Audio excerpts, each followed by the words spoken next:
thảm kịch trong hai cuộc thế chiến, thế giới hiểu rằng hòa bình không thể dài lâu nếu chỉ dựa vào các thỏa ước kinh tế và chính trị, trong khi sự chia rẽ giữa các dân tộc và các nền văn hóa vẫn còn hiện hữu.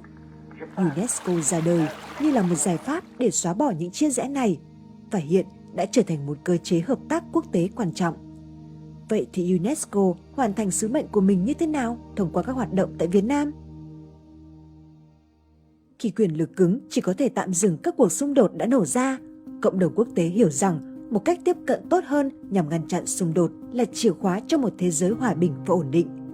Vì vậy, vào năm 1945, ngay sau khi chiến tranh thế giới thứ hai kết thúc, Tổ chức Giáo dục, Khoa học và Văn hóa Liên Hợp Quốc UNESCO được thành lập và trao nhiệm vụ tạo dựng khát vọng về hòa bình trong tâm trí của mỗi cá thể thông qua sự trao đổi tri thức về giáo dục, khoa học, văn hóa và thông tin truyền thông. Để hoàn thành sứ mệnh này, UNESCO tích cực ghi danh và bảo vệ di sản thiên nhiên và văn hóa ở các quốc gia, bao gồm cả Việt Nam. Từ đó, vun đắp sự thấu hiểu giữa mọi người từ các nền văn hóa khác nhau.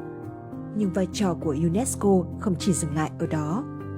Tại Việt Nam, UNESCO đã phối hợp chặt chẽ với chính phủ và các bên liên quan trong 20 năm qua nhằm hướng tới xã hội công bằng và phát triển bền vững. Với việc ghi danh, bảo vệ và quảng bá di sản thiên nhiên và truyền thống văn hóa đa dạng, UNESCO đã giúp thay đổi hình ảnh của Việt Nam từ một đất nước từng có chiến tranh trở thành một đất nước hòa bình với nhiều màu sắc văn hóa. Bên cạnh đó, UNESCO cũng không ngừng đóng góp vào việc xây dựng một nền giáo dục có chất lượng cho mọi người tại Việt Nam. Trước sự thay đổi nhanh chóng của tình hình trong nước, UNESCO đã điều chỉnh cách tiếp cận để thích ứng và hoàn thành tốt sứ mệnh của mình trong bối cảnh mới.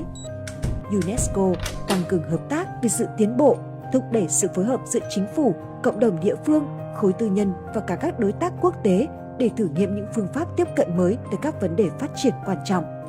UNESCO chú trọng giải quyết các vấn đề bất bình đẳng còn tồn tại thông qua các lĩnh vực chuyên môn của mình, đồng thời tăng cường phối hợp với thanh niên trong nỗ lực này. Với tầm nhìn mới, UNESCO muốn hợp tác với các cá nhân, doanh nghiệp và tổ chức có mong muốn đóng góp cho hòa bình và sự phát triển bền vững không chỉ ở Việt Nam mà trên toàn thế giới.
Thế bắt đầu rồi.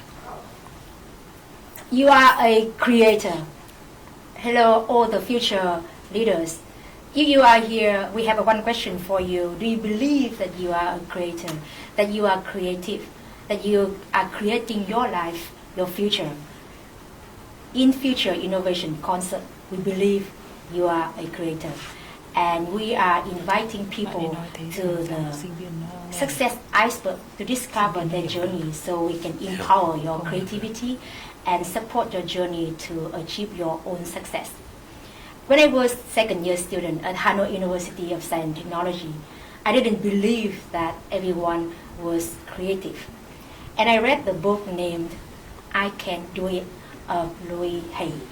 And she kept talking about every one of us is a creator. Every one of us is creative in our way. And some of us may be creative more than others by the way we express out there. And some companies may be more creative in the way they express. But we all have that ability inside us. And how can we empower that? And that is also one of the reasons why Future Innovation Concert brings you the people maybe you know from televisions, from newspaper, from somewhere else. And today they will be very close to us to talk about how can every one of us can be creative in our way. And we have the representatives today from different corners of life. We have here business representative, university representative, and international organization representative. So let us go to the introduction. And Steve can start. So I be talking about how creators about life. So hello everyone, all the students in the university. I'm Steve Boyce, chairman of Danta ENC Vietnam, and I'm the organizers of this event. So we are happy to welcome all of the students to watching today. And Steve actually met us in also like entrepreneurship and innovation events, and he really empowered the spirit of innovation and entrepreneurship. Thank you. Xin chào mọi người. Tôi là Nguyễn Thị Trường Giang, là phó giám đốc của Học viện Báo chí và Tuyên truyền, và đến đây để trao đổi với các bạn về một cái chủ đề sáng tạo, một cái chủ đề rất là rộng, hấp dẫn và vô cùng là thú vị đối với thế hệ sinh viên, và đặc biệt là trong giảng đường đại học. And in creativity, we have no barriers of languages. So we can speak English or we can speak Vietnamese or Japanese, but we all speak the same language of creativity today. And so we have now Michael. Xin chào, good evening everyone. Thanks Jen. My name is Michael Croft. I'm the UNESCO representative. It's Friday night. I don't know how creative I am, but anyway, it is true that we work a lot with creativity, and we try to do what we can to enhance creativity. And we're here in the creative city of Hanoi, so it's my pleasure really to be with you and be with Sang and Steve. Thanks, Jen. Okay, thank you. Do you want to be creative a bit by using Vietnamese? Maybe 2 or 3 sentences? Well, I will maybe express to the audience my longest sentence in Vietnamese. Here it goes. Chúc mừng năm mới. Okay, every day is năm mới. Yes. It's a very useful sentence for about 1 month of the year. Yeah. Wow, the best time and the most important time of Vietnamese people. Exactly. You got it. Yes, the Tet. Do you want to try another longer sentence? I don't think I have a longer sentence than that. Yes. Okay, but at least we heard Xin chào. Yes. Very nice. And today we will discover the journey of one concept that I first heard about. I was very curious, which is Hanoi Creative City. And what is the vision of Hanoi Creative City and the vision for ourselves? Either you are a young leader, or you are a young entrepreneur, or maybe you are an organization representative, or maybe you are university representative. What would be our vision in that picture of Hanoi Creative City or Vietnam Creative Country? So we're going to have Michael to tell us the story behind that Hanoi Creative City. The story. Well, it's as But before that, okay. we really like to know, why did you come to Vietnam? Why did I come to Vietnam? Everybody wants to come to Vietnam. Everybody in UNESCO wants to work in Vietnam. I didn't think I would come to Vietnam. I actually didn't think I would be so lucky to get this position. And I have to say that it's thanks to my wife that I'm here, because when the position in Vietnam opened up, we were looking to move. And my wife asked me, are there any new possibilities, any new postings? And I said, oh, Hanoi is open. And she said, oh, so will you apply? And I said, my dear, I am never, ever going to get Hanoi. No. Do you know how many people want to go to Hanoi? She said, no, just apply, she said. I said, okay, I'll apply. And so I went through the whole process, the application, convinced that I wasn't going to get the job, which I think made me very relaxed about the interviews and the different evaluation processes, which I took very seriously. But right up until the moment when I was told, I was quite sure that I wasn't coming to Hanoi. So it was a wonderful surprise, and it's been great. It's a fantastic country to be in. Hanoi is a fantastic city to live. Sometimes I say I don't live in Hanoi, though, because I live in Long Bien, and people in Long Bien, they like to refer to Hanoi as the city, so they say, "Oh, today I'm going to Hanoi." But of course, no. I'm very proud to live here, and Hanoi is a very special place, unlike really any other place that I've lived. So what's the name of your wife again? my wife's name is Eva. Hello, Eva, and thank you if you're watching it to bring Michael here. So it's very interesting. I don't know, you shared it in somewhere before, but the story behind Michael coming to Vietnam has a lot to do with the beautiful, creative wife. Absolutely. It just goes to show that you should listen to what your wife tells you. Okay, what about if you have husband? So, okay, so thank you for being very close to us by sharing about you as a person. Today, I believe that we will discover Michael more than only the representative of UNESCO, but of Michael, and discover more about you in Vietnam at the end of the program. So what was the story behind Hanoi Creative City? Did ever play any role in that? Well, once upon a time. So the backstory to Hanoi Creative City goes something like this. In 2018, we had just completed a reboot of our strategy in Vietnam, and we were trying to be more ambitious, more creative, like the development agenda in Vietnam. Things are happening very rapidly in Vietnam. The country is changing, and so we felt that we really needed to do a reboot of our country strategy. And so one of the things that we had just completed that, and we thought, well, all right, we've looked at our country strategy, but we're in Hanoi. So what can UNESCO do in Hanoi? What should UNESCO do in Hanoi? And it just so happened that we were coming up on the 20th anniversary of the designation of Hanoi as a city of peace. Now, that's a designation that was given by UNESCO in 1999. And so we knew that we wanted to talk to the city about how we would celebrate or commemorate the 20th anniversary of the designation of City of Peace. But in the back of our minds, and I think in the back of the city's minds, it's like, well, what next? City of Peace is a title that the city is very proud about. But Hanoi has changed a lot in 20 years. The city's population has grown by 4 times. The city's size has grown by at least 4 times. We're in a completely different era now. And so when we went to talk to the city, and we started to say, okay, well, what next? And looking forward, what could we do? We looked in our toolkit, so to speak, and we said, well, UNESCO has this network, international network of creative cities. And there are no creative cities in Vietnam, and wouldn't it be nice maybe if Hanoi considered this and thought about maybe joining the Creative Cities Network? But at the same time, we could sort of understand that for Hanoi, just joining another network didn't necessarily represent the level of ambition for this that the leadership had for the city. I mean, this was also the time when the F1 was being planned, and you could see that the city was really trying to put Hanoi on the map.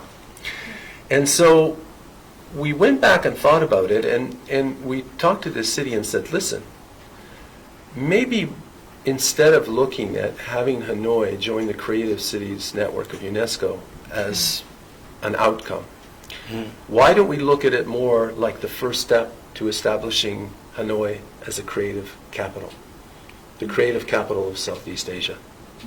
You have everything.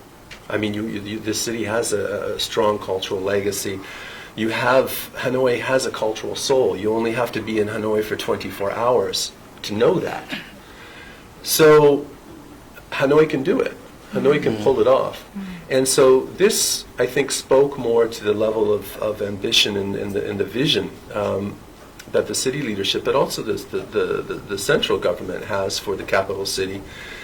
And I think that they liked what it was about, because creativity is about, and we'll get into this, I think, a little bit tonight. It's people-centered. People are creative.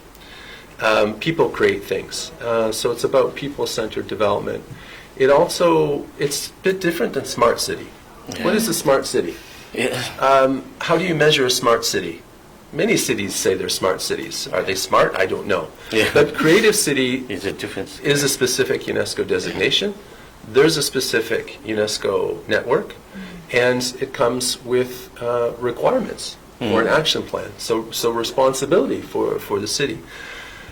So talking this further, this became the idea for Hanoi to apply for the UNESCO Creative Cities Network. Something interesting just to note. Under the UNESCO Creative Cities Network, there are 7 creative fields. A city can apply for any of them. Let's see if I can remember them. Usually I only remember 6. Film. So a city can apply for film, literature, music, craft and folk arts, gastronomy, media arts, or design. I remembered all 7. So I think Hanoi, if Hanoi applied for gastronomy, for craft and folk arts, for literature, for music, no problem. Yes. Of course, we can see it. But Hanoi didn't apply under one of those designations. Yeah. Hanoi chose to apply as a creative city of design. Now, there is a lot of work in design in the city. There is a lot of talent in the city. But Hanoi is not a city of design. It's not Helsinki. It's not Berlin. It's not Montreal. Not yet. But the city said, yes, we know this. But design is the designation that we can use the most, that we can leverage the most to change everything. Because at the end of the day, everything is designed. And so they said in the application to UNESCO, more or less, we know we are not a renowned international city of design like Helsinki or Montreal or Berlin. We admit this. But we feel that it's with design that we can change the city the most towards a more sustainable, more creative, more inclusive future. How can UNESCO say no to that? It's music to the organization's ears, because the network is about sustainability. So that's the background to the designation, and they applied, and we weren't sure when they were going to get it, and they got it on World Cities Day on October the 30th, 2019, and we were all very, very, very happy for the city. And now the work starts on building the creative capital. The work has already started. So that's the backstory to the creative city designation. Sound like a journey, and it is also one of our beliefs that everything under it, there is a story, there is a journey of commitment, passion, dedication, and collaboration. And that's why Future Innovation Concert always consistently talk about the importance of being proactive, being innovative, and collaborative. And thank you for being here today and telling this story. Is like a great example. So could you bring it like closer to the audience by drawing the picture? How does it look like in 5 years? Actually, I still recommend to talk about 20 years, Yeah. but maybe we can say like 5 years. How does the city look like? Let's talk about the routines of people and how can we envision that? That's not necessarily an easy question, but what I can say is I think the following. Creative City, Hanoi Creative City is two things. It's a narrative. It tells a story. It says something about Hanoi and it says something about Vietnam. So it's a type of, in a way, a little bit of, it's branding actually as well. But it is also a platform for collaboration. What we know now is in Hanoi, there is a tremendous amount of creativity. There is a tremendous amount, there's many initiatives happening in the city, mainly led by young people, because young people are generally the host of creativity. But very little of this is linked up. And very little of this gets the attention that, let's say, it deserves, so to speak. There are also many international initiatives in the city, many good projects from the international partners. But as I like to say, the British don't know what the French are doing. The French don't know what the Australians are doing. The Australians don't know what the Japanese are doing. The Australians don't know what the Americans are doing, etc., etc., etc. So there's a lot of different things happening in the city, but it's kind of lost against the overall enormous noise of the development of Hanoi. The idea of Creative City is actually to create a platform, and it's the city's platform, which will draw out this ecosystem, to pull it up and raise it up, so that the ecosystem gets noticed by others, and the ecosystem starts to look at itself. Yeah. And the connections are starting to be formed. In a way, ideally, it's like releasing a natural coordinating agent in the air, so to speak. Creative agent. Yes. Yeah.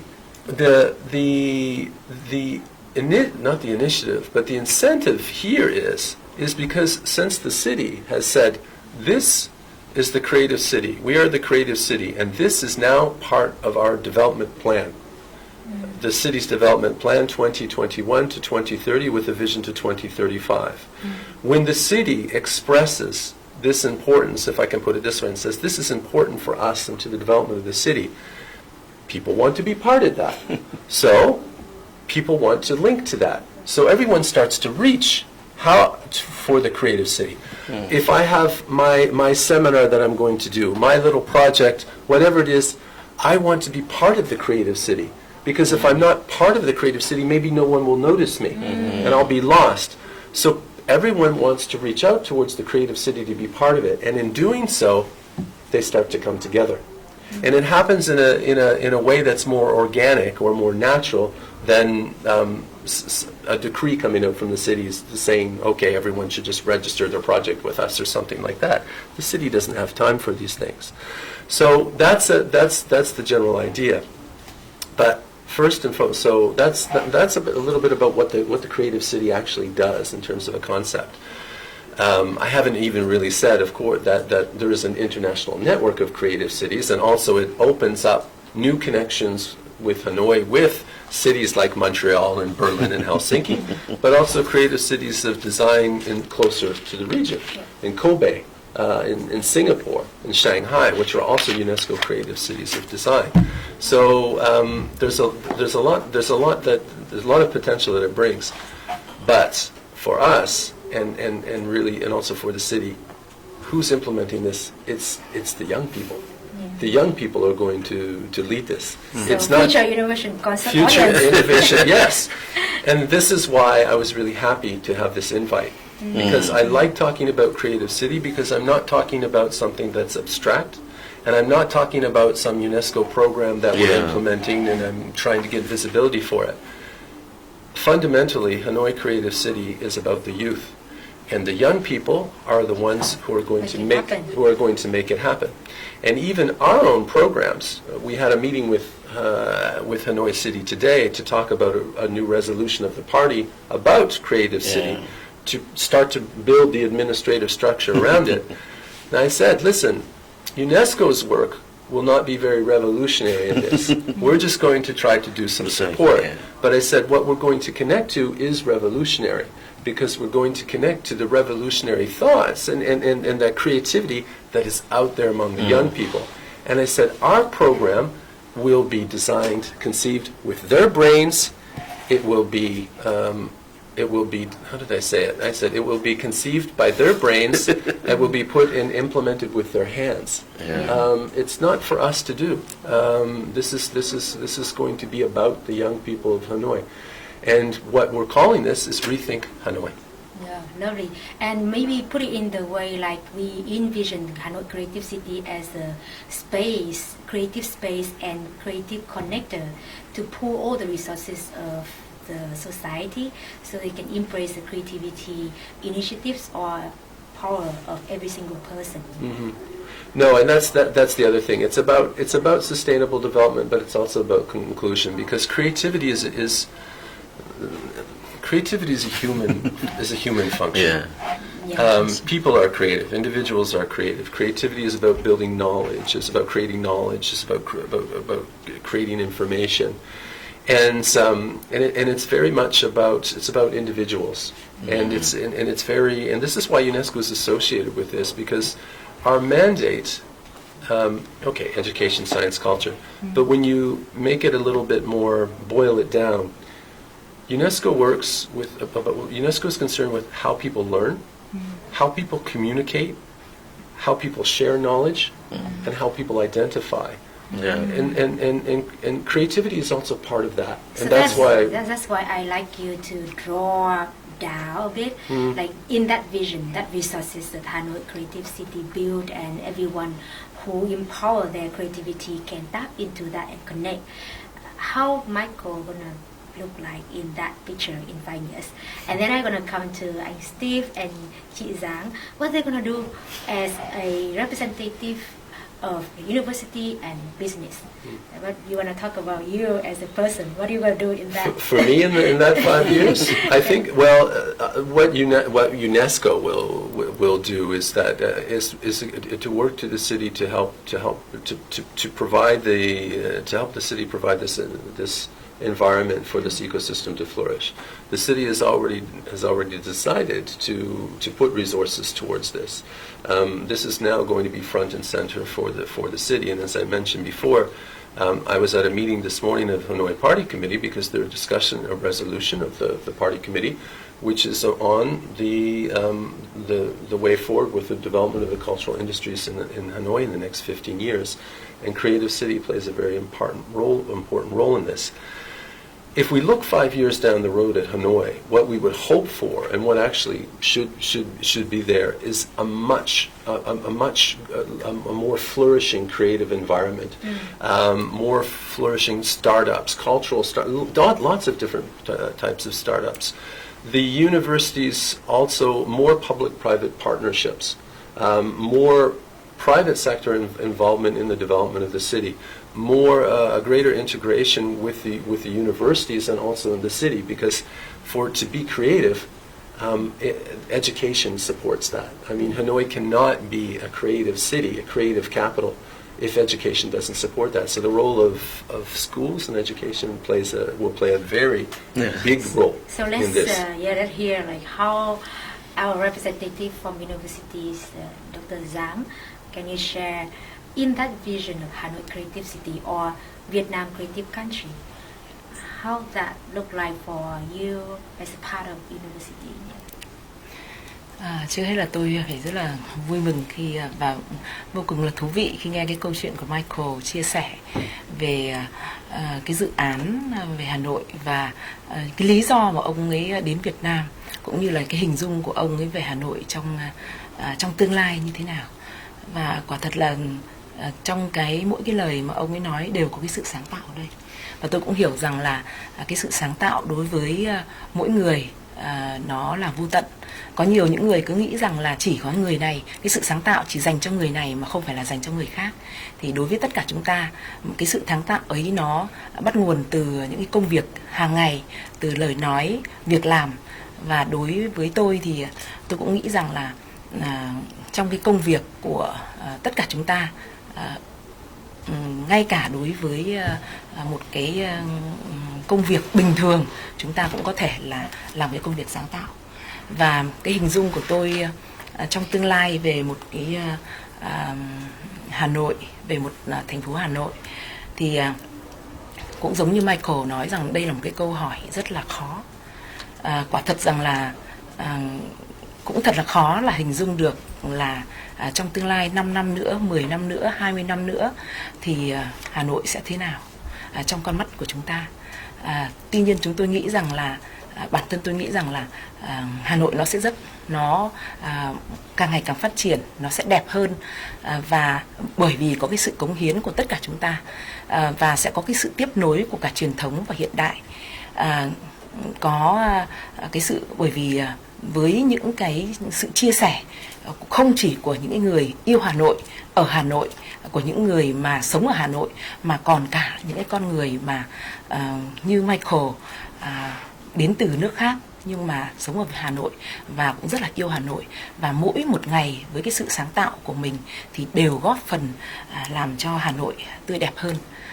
Và đối với dự án này thì tôi nghĩ rằng là nó rất có ý nghĩa đối với thanh niên, cụ thể là đối với sinh viên, và trong mỗi cái giảng đường đại học của chúng tôi. Đấy cũng là lý do vì sao mà Học viện Báo chí và Tuyên truyền ngay khi mà ông Steve Bùi đặt vấn đề rằng là sẽ kết hợp với Học viện Báo chí Tuyên truyền để có một cái dự án, để có những cái chương trình liên quan đến cái chủ đề sáng tạo, thì chúng tôi ngay lập tức là chúng tôi đồng ý để cho sinh viên của chúng tôi hiểu hơn và đến gần hơn với cái từ sáng tạo, để các bạn ấy mỗi một ngày để nhìn cái từ sáng tạo ấy để trở thành động lực cho các bạn ấy trong mỗi cái công việc, trong mỗi bài vở, trong mỗi tác phẩm báo chí của mình. Và đối với không chỉ đối với sinh viên đâu, bởi vì Steve Bùi nói rằng là cái này nó rất là có ý nghĩa với sinh viên, nhưng tôi nghĩ rằng là nó có ý nghĩa cả đối với giảng viên của chúng tôi, những con người mà hàng ngày, hàng giờ đứng trên bục giảng và luôn luôn sáng tạo trong từng bài giảng, trong mỗi bài giảng, trong những mỗi tác phẩm nghiên cứu của mình thì đều có cái sự sáng tạo đó, và truyền cái cảm hứng đó đến với sinh viên, đến với các thế hệ thanh niên sinh viên. Thì tôi nghĩ rằng là tất cả những điều đó đều góp phần làm cho cái từ sáng tạo nó rất là đẹp trong con mắt mọi người. Cảm ơn tiến sĩ Giang hay là cô Giang hay chị Giang vì rất là trẻ.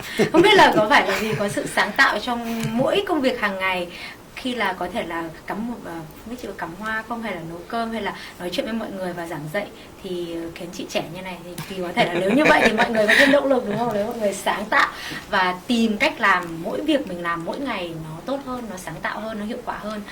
Như chị Giang, em sẽ xin gọi là chị Giang vì rất trẻ, có chia sẻ đó là chúng ta có thể tìm thấy cái sự sáng tạo trong những cái nhỏ nhất. Thì không biết là anh Steve, từ cái trải nghiệm gọi là 5 châu 4 bể của anh, gần như là mỗi ngày có thể bay một chuyến bay, nếu mà cái thời kỳ được bay, đúng không? Thì anh có thể chia sẻ về từ góc độ của doanh nhân. Chúng ta thấy rằng là một cái việc rất đơn giản là sáng tạo và sáng kiến. Các bạn nghĩa là hầu hết là các bạn sẽ bị hơi một chút nhầm lẫn giữa cái việc sáng kiến và sáng tạo. Bởi vì là hầu hết thì cái sáng tạo nó đơn thuần chính là cái việc tinh gọn thôi. Nên là kể cả một công việc hiện tại chúng ta đang làm, chúng ta chỉ cần tinh gọn lại, chúng ta xây dựng một cái quy trình, thì đó cũng là cái sáng tạo trong công việc để giảm bớt về thời gian, tạo ra sự chuyên nghiệp. Tôi nghĩ là hầu hết các bạn sinh viên thì đều nghĩ là sáng tạo có cái gì đó nó thực sự là to tát, nhưng mà chúng ta phải nhìn ở góc độ rất đơn giản thôi. Có nghĩa là sáng tạo trong chính cái bản thân con người mình. Ví dụ trong một ngày mình sinh hoạt trong nhà trường hay là mình lên giảng đường, cái quy trình học của mình sáng tạo ra cái cách học của mình, phương pháp học của mình nhanh nhất, thì đó cũng là những cái sáng kiến rất đơn giản thôi. Thế thì tôi nghĩ rằng là cái chương trình mà chúng ta đang ngồi đây để trao đổi, chia sẻ những cái kinh nghiệm về sáng tạo, và các bạn cũng đã nghe anh Michael ở UNESCO đã chia sẻ về cái thành phố sáng tạo của Hà Nội. Tất nhiên là anh Michael có chia sẻ bằng tiếng Anh, thì tôi hy vọng là sau chương trình hôm nay thì ngày mai các bạn có thể xem lại các cái phụ đề bằng tiếng Việt mà sẽ được dịch ở dưới, thì các bạn sẽ hiểu hơn hết về cái ý của anh ấy chia sẻ. Thế thì ở bất kỳ quốc gia nào hay là một cái vùng đệm nào thì chúng ta đều hình dung là sự integration, có nghĩa là sự hội nhập rất là quan trọng, bởi cái sự hội nhập nó san bằng các cái ranh giới, nghĩa là nó không có khoảng cách, và chúng ta thấy là sự sáng tạo bằng ngôn ngữ hay bằng các cái công việc nào thì chỉ cần thấu hiểu nhau, hội nhập với nhau thì cái việc đó rất là dễ để con người không có sự cách biệt về văn hóa. Do vậy là với những cái sáng tạo, chúng ta thay vì chúng ta cứ ngồi chúng ta nghĩ những cái việc gì mà nó quá ghê gớm thì chúng ta cứ mạnh dạn. Chúng ta mạnh dạn được suy nghĩ, mơ ước và làm. Bây giờ các nước họ đã lên mặt trăng, lên vũ trụ, lên sao hỏa rồi, đúng không ạ?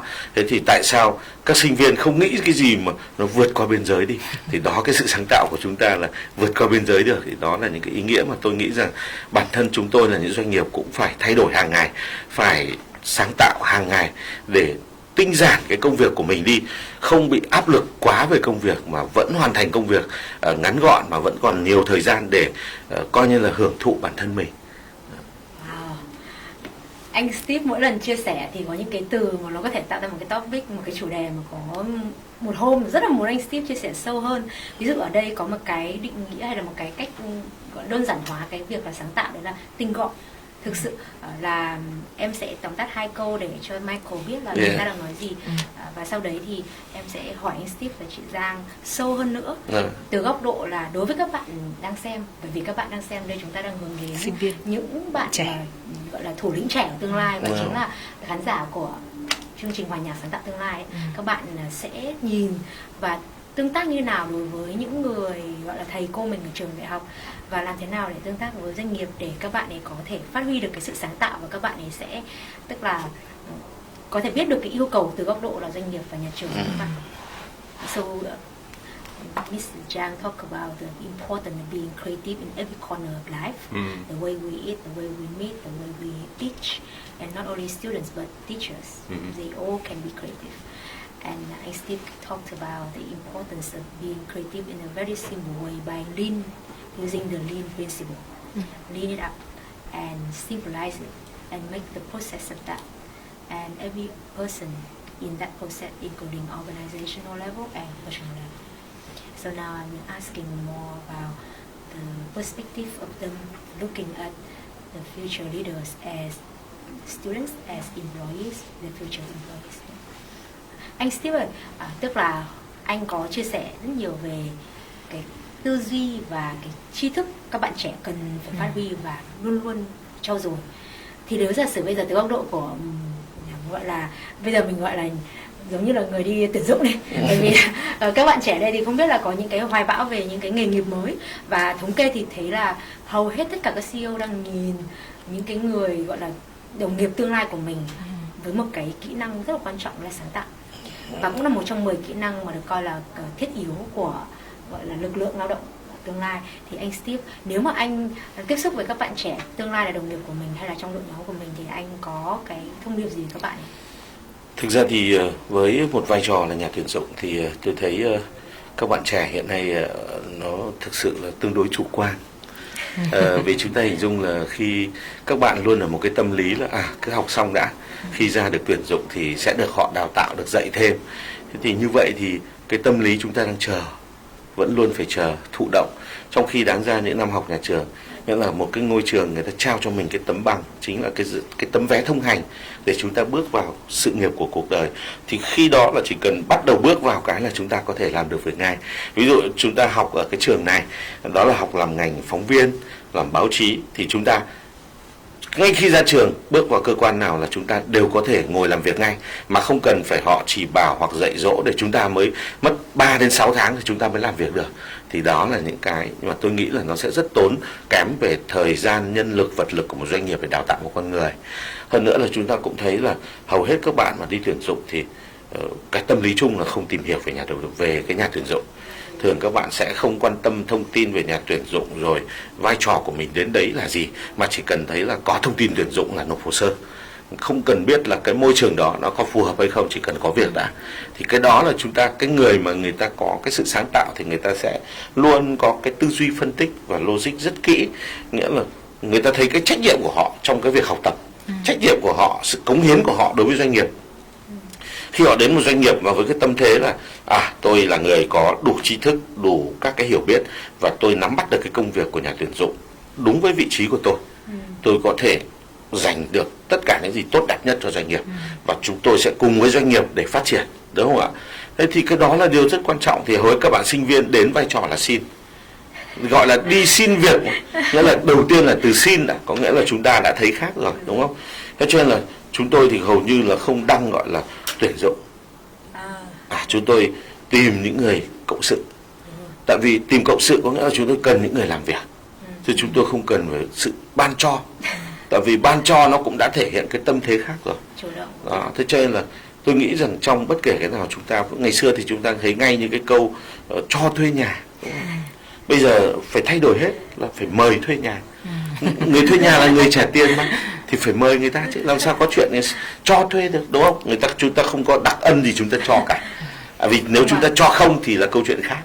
Thế thì chúng ta phải hiểu đây là trong bất kể câu từ nào cũng phải được sáng tạo để chúng ta tinh gọn câu chữ đi mà nó vẫn truyền tải được hết cái thông điệp. Đó, những cái đó nó rất quan trọng.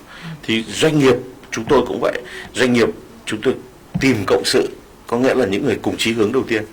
Họ hiểu được giá trị của doanh nghiệp, hiểu được tầm nhìn của doanh nghiệp và họ hiểu được cái giá trị của họ khi đi cùng với doanh nghiệp là gì, đúng không ạ?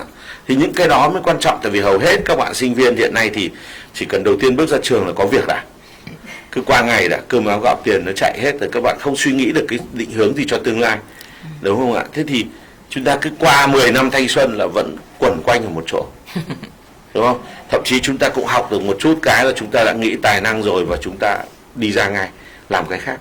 Thế thì chúng ta phải hiểu là trong cuộc đời không có cái gì mà nó dễ thế cả. Tất cả một con người mà muốn thành công thì đều phải trải qua rất nhiều khó khăn và gian khó. Từng chặng đường của cuộc đời nó đều có những cái trải nghiệm. Kể cả tôi hay cô Giang hay Michael hay các bạn ở đây cũng vậy. Chúng ta ngồi ở đây để chúng ta thấy là chia sẻ những bức tranh mà chúng ta đã nhìn thấy trong suốt hành trình của cuộc đời. Chúng ta chứng kiến rất nhiều các bạn sinh viên, bản thân như chúng tôi thì một năm không biết là bao nhiêu hồ sơ của các bạn nộp đến để xin. Thì chúng tôi thấy là cái việc mà các bạn ấy chưa hiểu thực sự là mình có giá trị gì đối với doanh nghiệp. Đầu tiên là các bạn đến thì bạn phải hiểu mình có giá trị gì, đúng không ạ? Tại vì học xong mà mình không biết mình có giá bao nhiêu thì là hỏng rồi. Đó, thì cái đó tôi nghĩ rằng là các bạn sinh viên ngoài sự mà phải tự tin để có được cái tri thức cho mình thì mình định vị cái giá trị của mình rất quan trọng. Tại vì định vị cái giá trị của mình là đồng nghĩa với sự sáng tạo của mình đến đâu. Sáng tạo của con người là vô tận. Hôm nay mình nghĩ ra cái này sáng tạo đến đó rồi, nhưng ngày mai mình lại cải tiến. Tại vì sáng tạo phải cải tiến liên tục, đúng không ạ? Thì cải tiến liên tục nó làm cho con người ta không ngừng nghỉ và luôn phải vận hành cái bộ não để suy nghĩ. Thì sinh viên cũng vậy. Hôm nay các bạn ở trường, các bạn thầy cô dạy mình thấy ok, rất đơn giản, ngày mai ra có thể làm ngay. Nhưng khi các bạn bước vào thì thực tiễn lại rất khác, nó sẽ va chạm rất nhiều. Thì các thầy cô đã có thời gian để chia sẻ với mình đâu. Vì thứ nhất là rất là sợ khoảng cách giữa học trò và sinh viên, là sợ là các thầy cô rất là ghê gớm hoặc đánh giá. Nhưng thực ra đối với người thầy hay người cô hay kể cả chúng tôi, với các thế hệ sau là chúng tôi đều chia sẻ hết tất cả. Chia sẻ ở đây là để các bạn ấy tránh được những cái vết xe đổ, tránh bị cuốn vào những cái chỗ mà nó bị mất thời gian và thậm chí là bị mất mát nhiều thứ trong cuộc đời, không chỉ thời gian mà còn tiền bạc. Thế thì chúng tôi là những người mà đã trải qua thì chúng tôi mới chia sẻ được. Không chia sẻ nó cưỡng bức trong nó đúng. Chia sẻ cũng là một mong muốn, một nhu cầu. Đó, chính vì thế là tại sao các cô ở đây là luôn luôn giống như chúng tôi, luôn coi các bạn sinh viên là những người cộng sự, những người đồng nghiệp, những người mà cùng nhau để xây dựng không chỉ cho bản thân mình, cho doanh nghiệp của mình, mà chúng tôi muốn cùng nhau để xây dựng một cộng đồng, một xã hội thật tươi đẹp. Nếu chúng ta chỉ nói về bức tranh tổng thể của Hà Nội hay Việt Nam là một đất nước sáng tạo trong 5-10 năm tới, nó là bức tranh vĩ mô tôi nghĩ là rất lớn, bản thân các bạn cũng chưa hình dung ra, thì làm sao mà chúng ta có thể hiểu hết được cái viễn cảnh đó. Thế thì chúng ta chỉ thấy rằng là sáng tạo ở đây trong chính bản thân mình, cuộc sống hàng ngày của mình, sau này ra trường và hành trình của mình trên cuộc đời của mình sáng tạo cho chính cuộc đời của mình bằng những cái việc giản dị nhất. Tôi nghĩ các bạn đã đủ thành công rồi. Như vậy là có 2 từ và 2 cụm từ thì đúng hơn. Đấy là các bạn đã và đang định giá mình như thế nào, bằng cách là các bạn sẽ giải quyết cái vấn đề gì của doanh nghiệp, bằng cách là các bạn sẽ đồng hành với cái gọi là mục tiêu hay là cái tầm nhìn của doanh nghiệp như thế nào. Và hãy thay đổi, giống như anh Steve nói, cái niềm tin cơ bản đấy là mình không đi xin mà mình đi, mình cho đi giá trị và cùng đồng hành. Và nó đến từ sự chủ động, sáng tạo và hợp tác. Và đó là những cái thông điệp mà tại sao từ góc độ của chương trình Hòa nhập sáng tạo tương lai, với cái sự gọi là ấp ủ của anh Steve, thì những cái thông điệp đấy nó được thường xuyên nhắc lại. Và cảm ơn anh. Mỗi lần nghe nói xong là các bạn sinh viên đây chắc chắn là không biết là các bạn thấy thế nào, nhưng mà muốn là đến gặp anh Steve và đào sâu thêm. Hôm tới mình đào tiếp. Bây giờ chị Giang ạ, chị sẽ có lời nhắn gửi gì với các bạn? Qua cái câu chuyện của anh Steve thì quả thật là anh không chỉ truyền cảm hứng, cái niềm cảm hứng cho các bạn trẻ đâu, mà anh cũng truyền cảm hứng cho tôi nữa. Và tôi tin rằng là tất cả khán giả ngồi đây khi mà nghe anh Steve nói thì cũng đều cảm thấy rằng là có một cái luồng sinh khí mới để cho mình có động lực để sáng tạo. Và như tôi lúc nãy tôi chia sẻ rằng là cái sự sáng tạo ấy nó đến từ những cái công việc nhỏ nhất, những cái việc làm nhỏ nhất thôi. Có rất nhiều sinh viên của tôi khi mới bắt đầu vào trường, các em ấy khi giao cho em việc này thì em bảo em không làm được đâu. Em khi giao cho việc kia thì em bảo em cũng không làm được. Tức là luôn luôn nghĩ rằng mình không làm được. Đấy đã làm mình thất bại rồi. Và có bao giờ các bạn ấy phải đặt ra em sẽ làm được. Và với bất kỳ một vấn đề nào đó hoặc bất kỳ một công việc gì đó, có thể ngay ban đầu là ta chưa có tri thức về nó, ta chưa có ý niệm về nó, nhưng ta dám nhận nó, ta dám làm nó, thì đấy đã là một cái sự vượt lên chính mình. Và chính cái quá trình mà vượt lên chính mình ấy nó sẽ giúp cho chúng ta rất là nhiều. Tôi muốn kể với các bạn một cái câu chuyện thế này, là từ sinh viên của trường chúng tôi, một cái câu chuyện vô cùng cảm động. Vào năm 2017 và tháng 10 năm 2017, một cái trận lũ ở Yên Bái đã cướp đi một cựu sinh viên của chúng tôi, và cũng là đồng nghiệp của rất nhiều các bạn ở đây, là sinh viên Đinh Hữu Dư, phóng viên Đinh Hữu Dư, người phóng viên của Thông tấn xã Việt Nam. Và anh là phóng viên thường trú của Thông tấn xã Việt Nam ở Yên Bái. Trong một cái thời điểm là anh đang làm tác nghiệp, đi quay và lấy các tư liệu về hình ảnh về cái trận lũ ở Yên Bái, thì anh đã bị cái trận lũ đó cuốn trôi. Và cái sự ra đi, cái sự mất mát ấy lại tạo ra một cái động lực cho tất cả chúng ta, cho cả sinh viên của chúng tôi, cho cả đồng nghiệp của Thông tấn xã và cả đồng nghiệp của phóng viên của Việt Nam, nhìn thấy về cái bức tranh của một người thông qua một cái chân dung của một phóng viên năng nổ, nhiệt tình, hết sức vì nghề, yêu nghề, và có những cái câu chuyện truyền cảm hứng đằng sau những cái câu chuyện cái cuộc sống của anh ấy nữa. Một cái người thanh niên sinh ra và lớn lên trong một cái gia đình rất là nghèo, nhưng mà từ cái sự nỗ lực và sự cố gắng của mình, anh ấy đã vươn lên, đã thành công.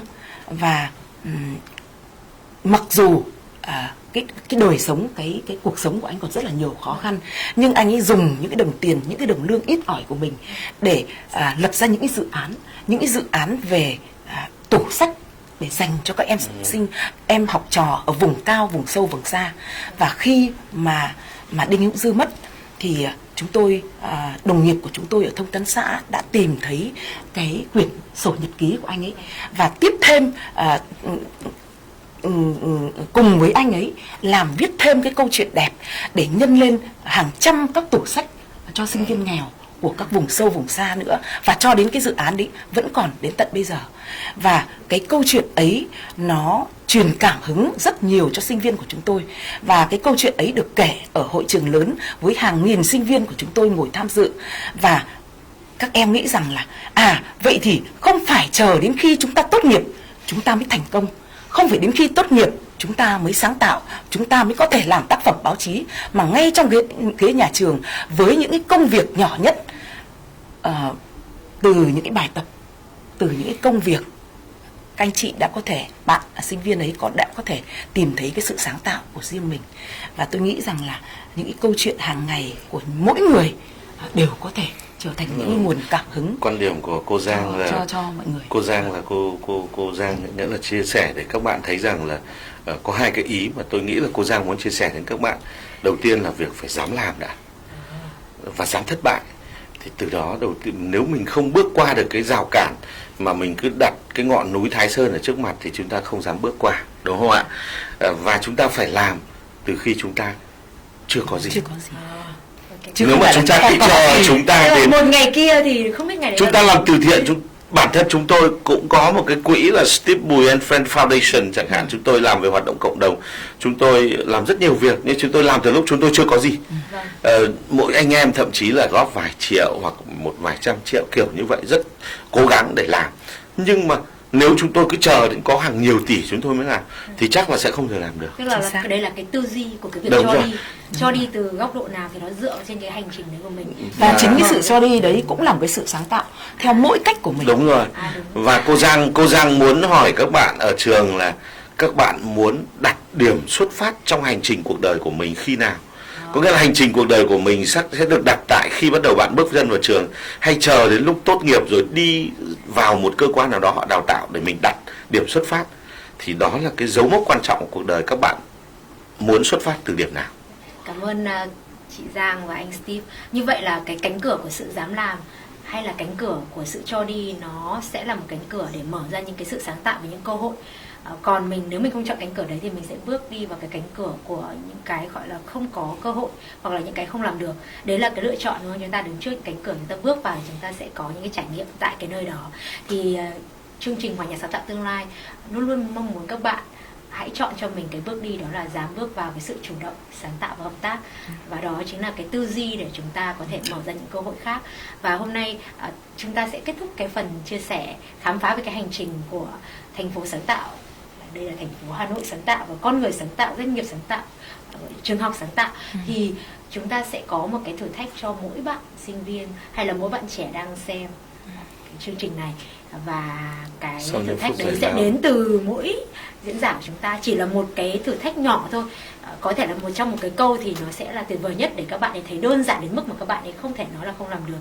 So we will give throughout a challenge for everyone to embrace their creativity in the daily life. Everyone will share one. Maybe you will be the last. Anh Steve trước. Chúng ta có cần giải lao không nhỉ? Hay là chúng ta anh vẫn cứ tiếp nói tục? một cái câu về phần này là hết luôn, phần này là ok. Một câu nào đó. Tức là một cái thử thách cho các bạn ấy để các bạn ấy có thể về nhà và các bạn ấy sẽ có thể đối với việc sáng tạo hoặc đối với chính hành trình của các bạn ấy để các bạn ấy có thể tiến lên. Thực ra thì tôi thì cũng đã tham gia lần này là lần thứ 2 trong 3 chương trình. Tôi thì luôn có một cái mà quan sát rất nhiều ở trong sinh hoạt hàng ngày của các bạn sinh viên cũng như cuộc sống ở Việt Nam. Có lẽ là cái câu mà tôi nghĩ rằng là các bạn sinh viên tôi muốn thử thách các bạn chính là từ cảm ơn. Tại vì tôi nghĩ là khi các bạn hiểu được giá trị của sự tri ân, của lòng biết ơn thì chúng ta sẽ thấy cuộc đời của chúng ta sẽ luôn trân trọng những người xung quanh mình, đồng hành với mình. Chúng ta luôn cảm ơn bố mẹ sinh ra chúng ta trên cuộc đời. Chúng ta cảm ơn những người anh chị, những người họ hàng đã luôn đồng hành cùng mình. Chúng ta cảm ơn những người bạn trong cùng phòng với mình ở trường đại học. Chúng ta cảm ơn những bạn học trong cùng giảng đường với mình. Cảm ơn những người thầy, người cô trao cho mình tri thức. Nghĩa là khi sự trân trọng và biết ơn đến với những người xung quanh của mình thì tôi tin chắc rằng các bạn sẽ thành công trong cuộc sống. Và các bạn hãy dùng cái thử thách xem là từ giờ đến chương trình tiếp theo của chúng tôi ở đây thì các bạn sẽ cảm ơn được đến bao nhiêu con người. Như vậy là hôm nay về các bạn sẽ viết ra một câu cảm ơn với một ai đó, một điều mà các bạn cảm ơn cho ngày hôm nay, đúng không? Và nếu mà là nhiều hơn thì sau đó hôm tới mình có thể chỉ nghe chia sẻ của bạn và có thể là các bạn có thể nhắn tin cho anh Steve. Không biết là anh Steve có mở là kênh nào đấy để mọi người nhắn tin tới không? Chúng ta có thể nhắn trên Future Innovation Concert fanpage. Các anh Steve vào. Ok, cảm ơn anh.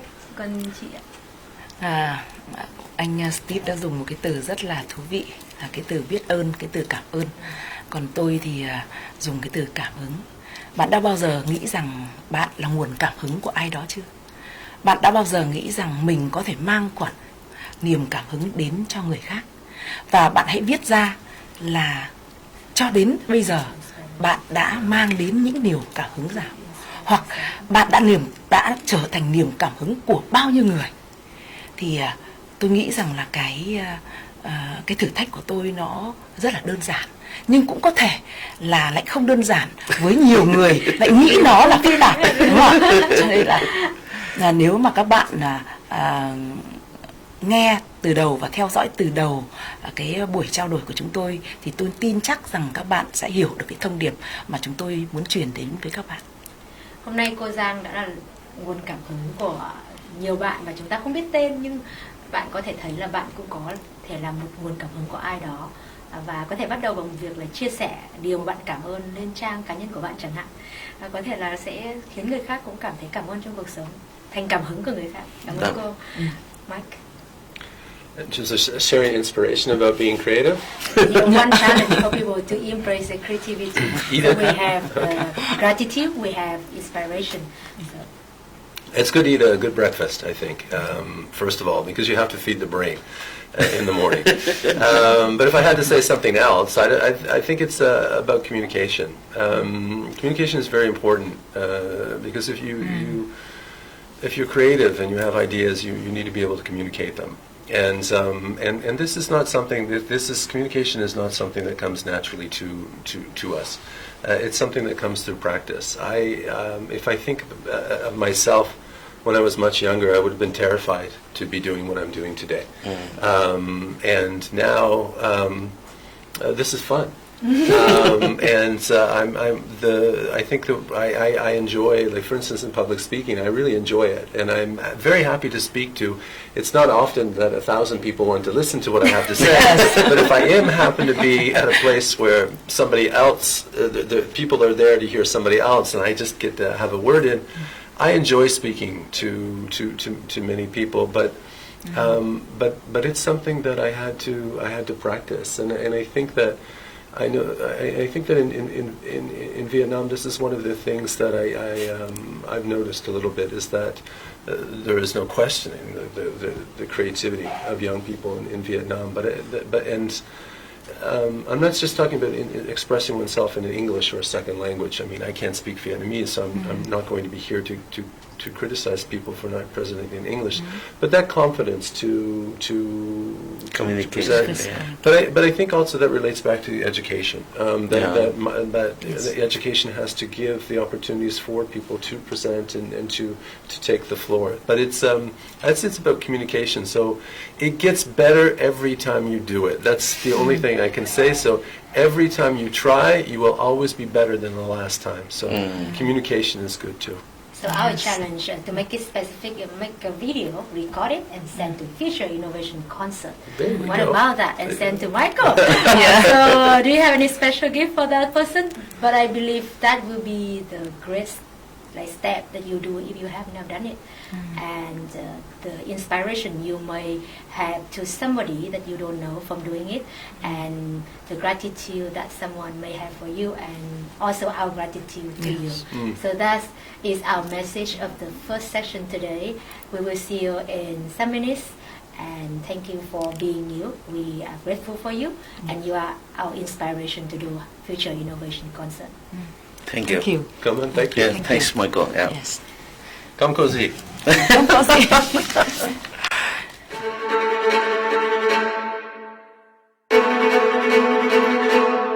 Thủ đô Hà Nội là trung tâm đầu não chính trị, hành chính quốc gia, đô thị loại đặc biệt, là một trong những trung tâm kinh tế, giao dịch, thương mại dịch vụ của cả nước và khu vực châu Á Thái Bình Dương. Hà Nội luôn tự hào về nguồn lực văn hóa, nguồn lực sáng tạo được hun đúc, phát triển từ ngàn năm lịch sử của mình với 1.350 làng nghề thủ công, 5.922 di tích, 1.793 di sản văn hóa phi vật thể, 42 bảo tàng, 83 thư viện, 48 trường đại học, 18 nhà hát, 43 rạp chiếu phim.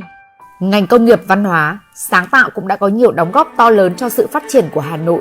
Năm 2018, ngành công nghiệp văn hóa, sáng tạo đóng góp khoảng 1,49 tỷ đô la Mỹ vào tổng sản phẩm trên địa bàn thành phố Hà Nội, chiếm tỷ trọng 3,7% GDP của thành phố Hà Nội. Hà Nội có tới 2.764 doanh nghiệp thiết kế, 270 doanh nghiệp nghệ thuật, 380 doanh nghiệp văn hóa và 1.436 doanh nghiệp thời trang. Ngày 16 tháng 7 năm 1999, Hà Nội vinh dự được UNESCO trao danh hiệu thành phố vì hòa bình. 20 năm sau, ngày 30 tháng 10 năm 2019, Hà Nội chính thức gia nhập mạng lưới các thành phố sáng tạo của UNESCO. Sự kiện là dấu mốc mang đến cơ hội phát triển bền vững cho thành phố Hà Nội ngàn năm văn hiến dựa trên sự sáng tạo. Đặc biệt khi năm 2020, thủ đô kỷ niệm 1010 năm Thăng Long Hà Nội.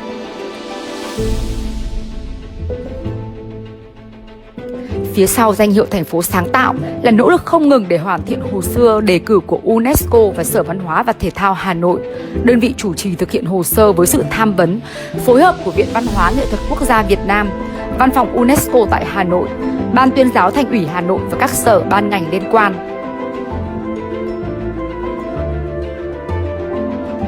Ngày 22 tháng 10 năm 2018, trong một hội thảo quốc tế về lộ trình xây dựng, phát huy sức mạnh mềm văn hóa Việt Nam do Viện Văn hóa Nghệ thuật Quốc gia Việt Nam phối hợp với UNESCO thực hiện, sáng kiến xây dựng hồ sơ đề cử Hà Nội vào mạng lưới các thành phố sáng tạo của UNESCO nhận được sự đồng thuận từ các nhà quản lý. Liên tiếp sau đó là các hoạt động mang tính thực tiễn. Hội thảo kết nối doanh nghiệp với làng nghề truyền thống trong chiến lược phát triển công nghiệp văn hóa thủ đô. Hội thảo sức mạnh mềm văn hóa Việt Nam trong bối cảnh toàn cầu hóa và hội nhập kinh tế. Hội thảo quốc tế tham vấn hồ sơ Hà Nội hướng tới thủ đô sáng tạo. Sau gần 2 năm chuẩn bị, ngày 30 tháng 6 năm 2019, Sở Văn hóa và Thể thao Hà Nội hoàn thiện và nộp hồ sơ lên UNESCO. Trong quá trình này đã diễn ra các cuộc họp và làm việc sôi nổi, tích cực của tổ công tác soạn thảo văn bản cùng các đơn vị tham vấn để dần hoàn thiện hồ sơ. Đặc biệt, quá trình nhận được sự quan tâm và tư vấn nhiệt tình của nhiều chuyên gia quốc tế, Hà Nội với tư cách là ứng cử viên cũng tổ chức các đoàn đi khảo sát, nghiên cứu, tham dự các hội nghị tại các thành phố được công nhận là thành phố sáng tạo trên thế giới. Ngày 13 tháng 7 năm 2019, Hà Nội tổ chức chương trình kỷ niệm 20 năm thành phố vì hòa bình. Ngày 30 tháng 10 năm 2019, UNESCO chính thức công bố Hà Nội gia nhập mạng lưới thành phố sáng tạo. Trở thành thành phố sáng tạo về thiết kế trong mạng lưới các thành phố sáng tạo UNESCO, Hà Nội tham gia vào một mạng lưới các thành phố sáng tạo như Berlin, Thượng Hải, Singapore, thu hút sự quan tâm, công nhận và hoạt động kinh tế trên trường quốc tế. Với mục tiêu hướng tới xây dựng Hà Nội trở thành kinh đô sáng tạo của Đông Nam Á, Hà Nội sẽ đứng ở vị trí dẫn đầu và được định vị như tâm điểm của nền kinh tế tri thức trong khu vực châu Á-Thái Bình Dương. Sự định vị này sẽ trở thành tác nhân thúc đẩy sự đổi mới và phát triển kinh tế cho Hà Nội nói riêng và Việt Nam nói chung, đưa Hà Nội trở thành một thành phố toàn cầu và đưa Việt Nam vào sân chơi toàn cầu của nền kinh tế mới, nhằm tạo ra những lợi thế cạnh tranh trước các thành phố và thị trường khác trong khu vực và trên thế giới. Sau lễ vinh danh, mặc dù bối cảnh đại dịch toàn cầu Covid-19 gián đoạn sự phát triển kinh tế và xã hội, Hà Nội vẫn tích cực thể hiện cam kết của mình qua nhiều hoạt động phong phú. Công bố chính thức trên trang web của UNESCO về việc công nhận danh hiệu Hà Nội thành phố sáng tạo. Lễ hội truyền thông và thiết kế Việt Nam đã gây được ấn tượng mạnh mẽ về sức sáng tạo của giới trẻ Việt Nam. Tổ chức thành công cuộc thi thiết kế km số 0 của Hà Nội. Bí thư Thành ủy Hà Nội, ông Vương Đình Huệ đã tiếp trưởng đại diện UNESCO tại Việt Nam, ông Michael Croft. Tại buổi gặp mặt, hai bên bày tỏ mong muốn sẽ đẩy mạnh hợp tác để hiện thực hóa mục tiêu xây dựng Hà Nội từ thành phố sáng tạo trở thành trung tâm sáng tạo, kinh đô sáng tạo của khu vực Đông Nam Á và châu Á. Ký hợp tác chiến lược với tập đoàn Sovico về dự án phát huy nguồn lực văn hóa và sự tham gia của thanh niên vì Hà Nội thủ đô sáng tạo. Hội thảo nguồn lực văn hóa trong chiến lược phát triển thành phố sáng tạo của thủ đô Hà Nội do Thành ủy, Ủy ban Nhân dân thành phố Hà Nội phối hợp với tạp chí Cộng sản tổ chức. Những hoạt động trên là khởi đầu cho những cam kết của Hà Nội trong việc đảm bảo sự phát triển của thành phố sáng tạo Hà Nội, thành lập Trung tâm Thiết kế Sáng tạo Hà Nội, xây dựng và củng cố các không gian sáng tạo Hà Nội, chuỗi chương trình truyền hình tài năng sáng tạo Hà Nội. Cùng với đó, thành phố Hà Nội cũng cam kết thực hiện 3 dự án quan trọng mang cấp độ quốc tế gồm Lễ hội thiết kế sáng tạo Hà Nội, chương trình tuần lễ thiết kế sáng tạo Hà Nội, hình thành mạng lưới các nhà thiết kế sáng tạo trẻ. Hà Nội là một thành phố của sự tương phản đầy sinh động, nơi lịch sử và quá khứ va chạm với sự phát triển nhanh chóng về kinh tế và cơ sở hạ tầng. Việc tham gia mạng lưới các thành phố sáng tạo của UNESCO thể hiện cam kết của Hà Nội đối với sự phát triển bền vững và chất lượng cuộc sống. Di sản phong phú của thành phố phản ứng quá khứ đầy sáng tạo của Hà Nội, và Hà Nội sẽ sử dụng chính di sản đó làm phương tiện phát triển trong tương lai để trở thành kinh đô sáng tạo ở Đông Nam Á. Với việc được UNESCO công nhận, Hà Nội có cơ hội đưa sự sáng tạo thành động lực cho sự phát triển bền vững của thủ đô vào tất cả các kế hoạch phát triển của mình trong những thập kỷ tới. Tuy nhiên, để làm được điều này, chúng ta sẽ cần sự chung tay của mọi công dân, tổ chức và bạn bè quốc tế để xây dựng mối quan hệ đối tác hiệu quả. Chúng tôi kêu gọi những nỗ lực đóng góp từ khu vực tư nhân, các đối tác phát triển, các tổ chức quốc tế, thành viên mạng lưới thành phố sáng tạo của UNESCO và cộng đồng sáng tạo trong nước, quốc tế nhằm đảm bảo rằng Hà Nội thật sự sẽ là chú rồng bay cao mạnh mẽ trên dòng sông Hồng như chính cái tên lịch sử Thăng Long của mình.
see. Yeah. Welcome back to our creative conversation. And before that, we have Mr. Steve and Ms. Zhang as representatives for universities and for businesses. What about the youth?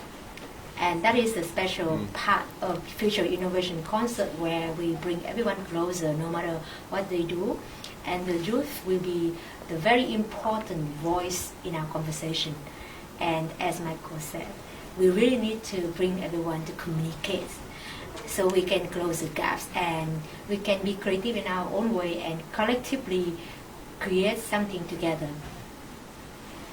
So we have here today two beautiful representatives of two communities, and one with the name Youth Force 2030 Yes. and one with the name, it's going to be very interesting for Michael to pronounce because it starts with NG, Ngược. Ngược. So it's like looking up. Ngược. So come on in and share about your Yes. community. First of all, thank you for having me. It's honor for me to be here, to raise my voice of the youth. So, as you sharing, I'm very proud when Hanoi is presented as a creative city. So, on behalf of the youth, I'm working I'm at the 2030 Youth First Vietnam. We are the youth-led organization.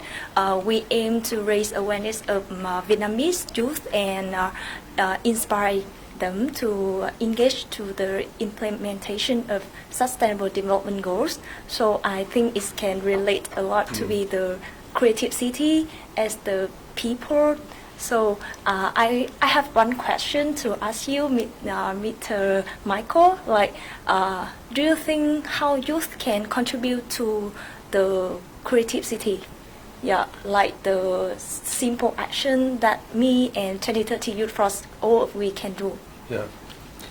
It's a really important question, and I'll see if I'll try to answer it. I'll try to answer it well, because it's the most it's fundamental to creative city and the success of creative city.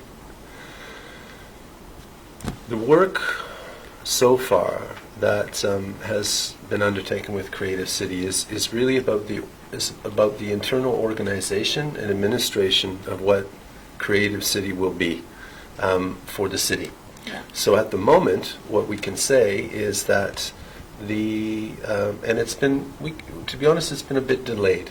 It's been a bit delayed because we had the designation at the end of 2019, and then Yes. along came COVID. Yes. And then we had the year of COVID, so obviously for the city, a lot of distractions. And then this year, the party congress as well, and COVID. COVID has continued. So the organization, if I can put it this way, or the thinking and about how Creative City is going to be organized is still ongoing. It's still underway. It has started. Quite a bit has been done. And as I said before, today we were at a meeting of Hanoi Party Committee to talk about the resolution of the party on the development of cultural industries over the next 15 years and how Creative City is going to play a part of that.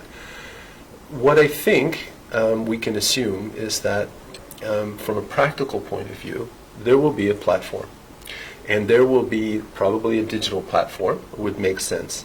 And it will be, and people will be able to register what they're doing, or to Yes. provide, they'll be able to upload videos, upload information, upload a lot of different things about what they're doing, big or small, Yes. neighborhood or district, large youth group, or a couple of friends, or whatever it is. And they will be able to, and then the digital platform to a certain extent will be also to show everyone else what different things are happening into the city. Because at the end of the day, if you want to do something, if you want to create, if you want to be part of Creative City, it shouldn't be hard, and everyone is a part of Creative City. Yes. And I think that but from a practical point of view, the city would need to know what you're doing and to be able to give it visibility. So that's why I think that there'll be some sort of digital platform around that. For events that let's say might be organized to be at a seminar or a workshop or a discussion or an activity or a training, probably there will be, by registering on the workshop, you'll be able to use the logo of Creative City. And so basically the benefits of this is that no matter if it's big or small, everything will be noticed. But It's like future innovation concert. it's like music, future right? innovation concert, but the real value of Creative City is not in terms of getting your initiative, whatever it may be, noticed by the city. It is the fact that there will be more and more resources going into. There are going to be a lot more resources from the city going into this, and there are going to be a lot more resources from the private sector going into this. Because what everybody understands is that what Hanoi, the youth of Hanoi lack is the space and the place to be creative. That is pretty much evident. It's evident for the city, it's evident for UNESCO, it's evident for the partners. Hanoi, the young people of Hanoi need more places and opportunity and spaces to be creative. That's what the city is lacking. It's not lacking creative youth. It's not lacking initiative. It's lacking those spaces and the places. But now, and there have been, and you know better than I do, that there have been attempts to do this. But it has been one private sector group, or the initiative of one particular agency, or maybe a pilot of the city. Now, it's the private sector working together with the international partners under the umbrella of the city, all at once. So, this is going to create a lot more opportunities for young people there'll be simply more festivals, more events, more hubs, more opportunities, more talks, everything. There will be so much more opportunities for youth to be engaged, to show what they do and also to demonstrate what they do. And ideally for us, the work that UNESCO has, our own project, we have a project which we're implementing with UN Habitat and UNIDO, supported by Sovico Group. It's called Mobilizing Youth Participation and Cultural Dynamics for the Creative City, under the slogan Rethink Hanoi. Our project is a 3-year project, but our project is being configured. We've started consultation with youth. In a way, we have a project. It's 3 years, but who's going to,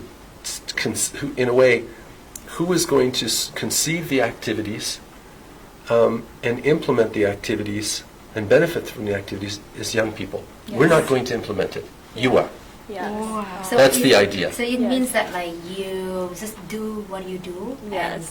continue embracing it, and then Hanoi Creative City is a place that you can tap into that resources and even like let's amplify it Yes. better. What about Nguk? Yeah, so hi, Mr. Michael, hi, Miss Yan, and hello everyone in front of the camera. And today it is such an honor for me to be here and represent my organization and other youth, other youngster in Vietnam to be here and ask a question to Mr. Michael. My question is quite the same with the representative from 2030 Youth Sports Vietnam. My question is like, how can we use the term Hanoi Creative City in our projects? Can we, as the youth, we can use this term in our projects, or how can make it like more familiar to the youth? We can use it in our projects. Yeah. It's another good question. Because a lot of you, I think, listening tonight, you may say, okay, well, I heard of Hanoi Creative City. This isn't the first time I heard about it, but I don't really. Is it a UNESCO project? Is it started? Is it over? What about it? And then I spoke a little bit before about the fact that, in a way, that the process was a bit delayed getting off the ground. But of course, the communication there will be how should I put it? the city will be putting in place also a communication platform, a communication strategy for this. But I think already, and we have, since the designation, we have encouraged partners to say, and why not, already you can say, listen, my organization is going to do this, and we're going to do it under the umbrella of Hanoi Creative City. Already you can do that. Oh, really? There's no problem. Yeah. Yes, there's no problem with that. And because Hanoi Creative City, as I said, the whole purpose of it is a platform. And we and a number of partners have already started to talk about initiatives under the framework of Hanoi Creative City. To a certain extent, it's been a little bit among the people who have been informed and who are the people sort of closest to the process. To give you an example, there is a contest that's ongoing now about Hanoi Creative Spaces.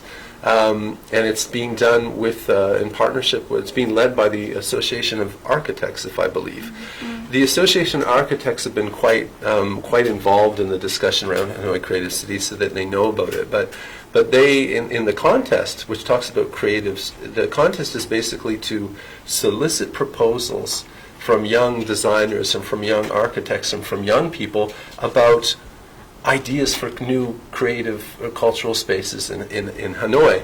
And they are already talking, if you look for this information, which is, I think, on Facebook, you will see that they are talking, they're making a reference to Hanoi Creative City. Maybe it's important for me to say another thing here.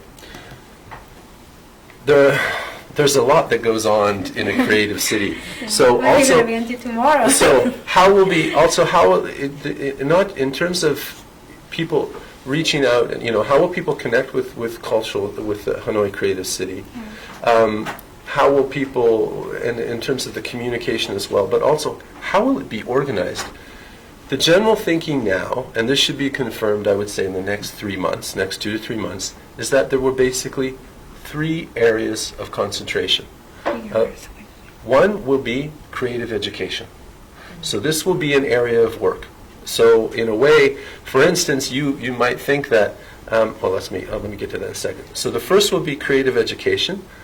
The second, this is about the importance of education and educational initiatives in the universities, in schools, or extracurricular. The second one will be urban regeneration. A creative city, to a certain extent, needs to look like a creative city. But this is more about, this is where the actions, for instance, to repurpose old factories and to make them into creative hubs, or to how the city deals with its historic buildings and how it repurposes older buildings and older things for a new age. These things will be organized around urban regeneration.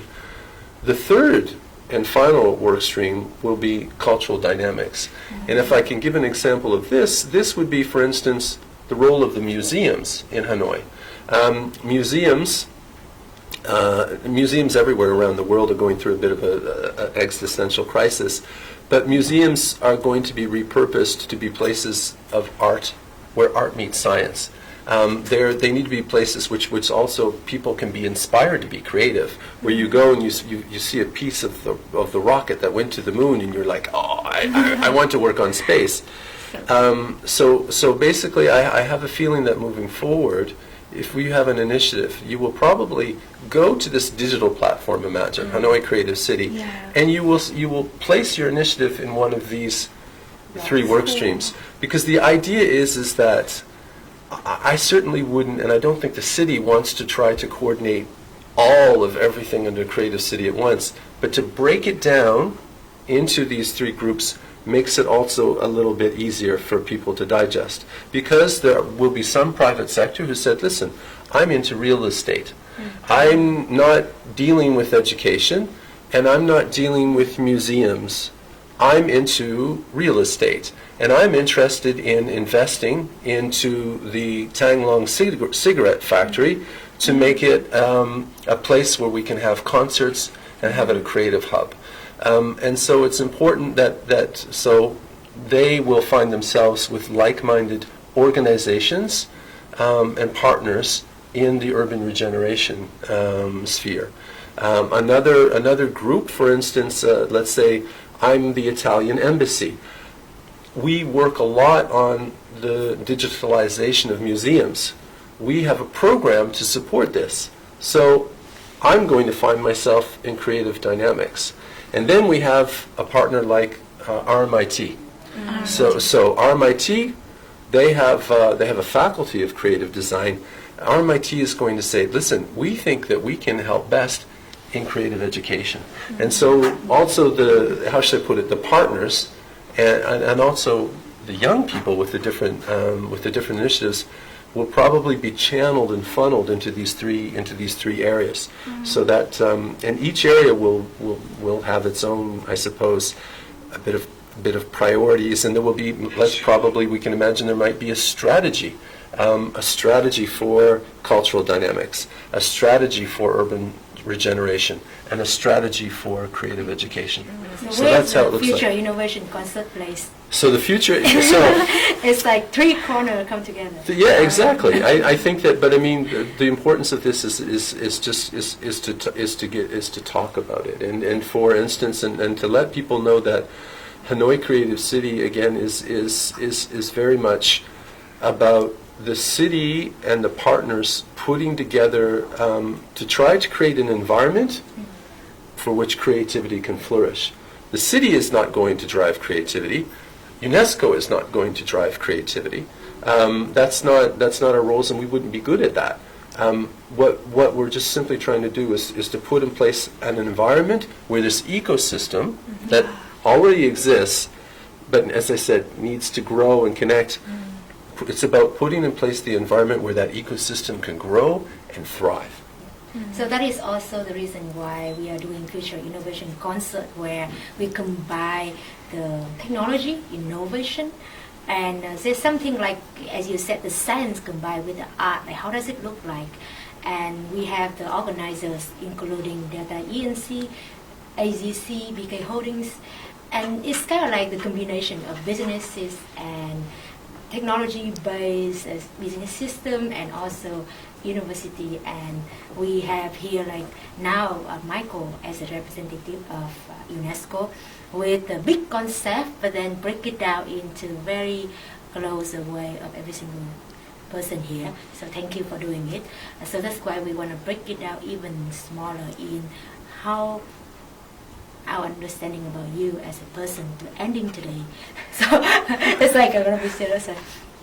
So thank you for the representative of the youth, and I think we can see the Hanoi Creative City in the picture, and then the daily life. So Mike, how's your daily life look like in Vietnam? My daily life in Vietnam. Is it creative? It's interesting. I don't know if it's always creative, but my daily life starts waking up in Long Bien, and also and that's something in a way that also inspires me. The river inspires me. Crossing the bridge, it's crossing into the city in the morning and leaving the city in the evening. It's also too that Hanoi has a wonderful opportunity. Creative City has a wonderful opportunity in terms of the riverside. Most cities, if we think just let's even look at Ho Chi Minh City. In a way, to a certain extent, I don't want to say the most important part, but I mean the riverfront is so key.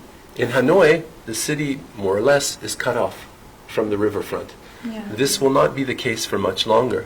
And how the city develops and the sort of projects that the city takes on will define the city's future. It will define Hanoi's future very much.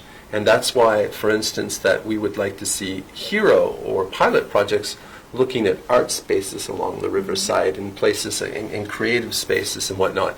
I think what everybody can generally agree is that what we wouldn't want to see, or would be too bad, is high-rise apartment buildings on the side of the riverfront. It would be a waste of that beautiful river. So takeaway is to live nearby the river to be more creative. Yeah. So anyway, well, I think living nearby the nature actually can embrace our very creative. Well, I grew up in a small fishing town in Canada, and so I grew up by the sea, And of course, the sea, I think, is when you look at the ocean is eternal.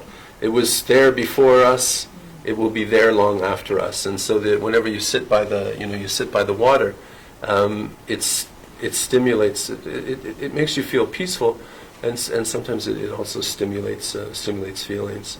But I always feel this sense of peace when I'm crossing the river in the evening. And then you can calm your mind, and maybe that is where you also can get fresh ideas. So I'm just trying to bring back to the creativity. But the reason we ask that because the leader has a lot to do with the organization culture, and all the future leaders here, if you embrace your creativity or your potential, and you also can spread it out to influence positively to people around you. And I think the work of UNESCO in Vietnam has a lot to do with the contribution of Michael. So that's why we're asking one more question about you as a person. Yeah, please. I don't know. We heard the news. I don't know if we can review it or not, because Michael probably gonna go to surf in other country. Is it a secret? No, it's not really a secret. No, it's true. My term here is coming to an end. And we have the belief that maybe Future Innovation Concert or you will bring him back here, at least, in the time it's happening in November. But what is the thing that you miss about Vietnam? What is the message for you to Vietnamese people? Because I can feel the love of you to Vietnam. I can tell you some things. Is this going to be until tomorrow? No. I think that I could say so much about Vietnam, but I think the one thing that I would say is that for me personally, as the UNESCO representative, I have a mandate to promote sustainable development, to assist the government in their priorities in education, in science and culture. My work is clear, and I enjoy that. But I think that for me personally, why it is important that Vietnam succeeds, and why, for instance, that it's important that this generation is able to express itself creativity, and that the potential, the creative potential of this country, this country is fat with potential, with creative potential, if I can put it this way. And every time you work with young people in this country, it's like touching electricity. But why it's so important for me that this succeeds goes beyond Vietnam. And it's because I think that the world needs to see and hear about Vietnam.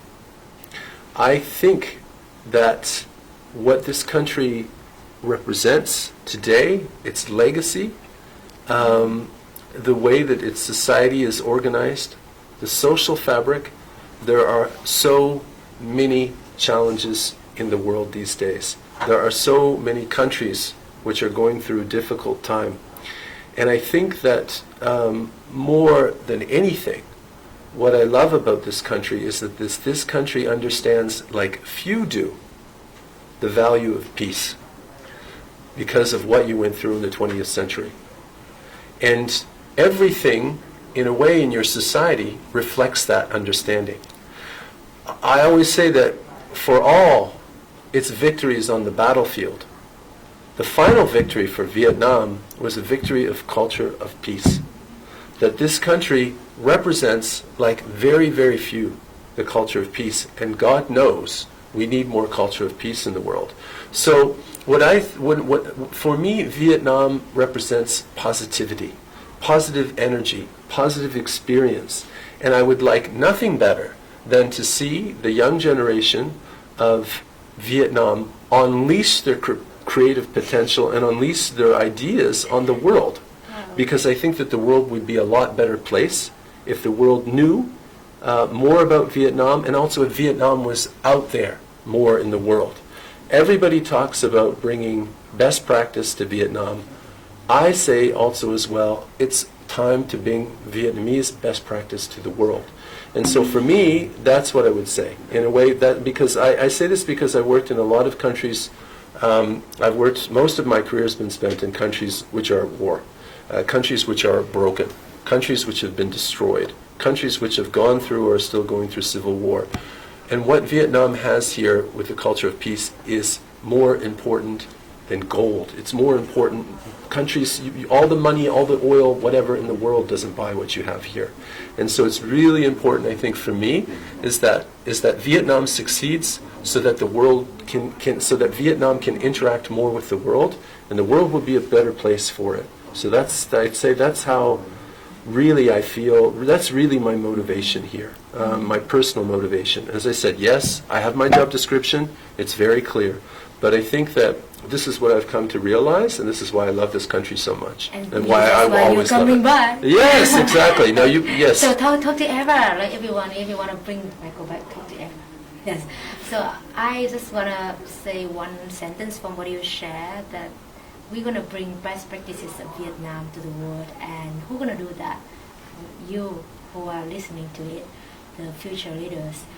So that is why we are inspired to do Future Innovation Concert or Hanoi Creative City. I think we all inspired by the youth, because you are going to resolve all the problems and also create more possibilities. So thank you for being here, and thank you, Michael, for unleashing us in Friday night. So what will you miss about Vietnam regarding food and people?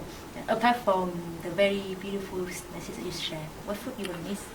I'm really a big fan of pho ga. So we make sure we will have pho ga next time to welcoming Michael back. And thank you, Youth Force 2030 and us for coming here. One word for all the audience of Future Innovation Concert or audience of UNESCO or ACC.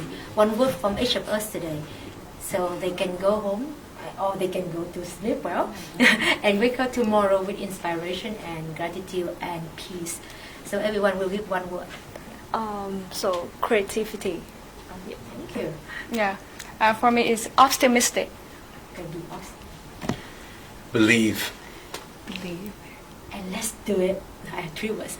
Thank you for being here with us, and let's do it. Go to sleep if you need to, and don't forget to be grateful, as Steve said, and remember you are inspiration of someone, and believe in that, and creative by going to sleep or waking up tomorrow to be optimistic for the future you live. And see you in Future Innovation Concert in the next time. Thank you.